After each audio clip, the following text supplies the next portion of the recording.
Good evening, good afternoon. Yung IR po namin na nagawa po is IR 13213 SOF 159342 na overdue AR. Ito po yung 30k. Bali, nagbayad na po siya ng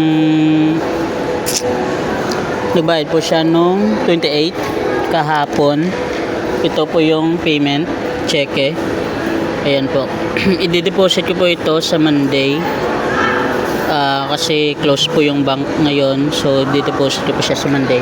Yung ibang IR namin na hindi ko pa nagawa, yung IR 211 tsaka IR 212, yan yung mga overdue na SOF.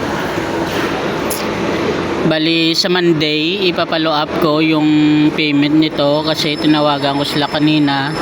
Sabi niya Monday pa daw yung process ng ano nila. So tatawagan ko ulit siya para i-confirm kung nagbabayad na po sila. Tapos yung IR 215 old PC na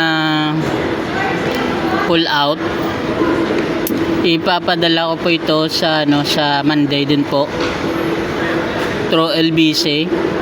Ipapak ko po muna siya ng maayos para hindi po siya masira once na napadala na sa Manila, sa office po. Yun lang po. Thank you.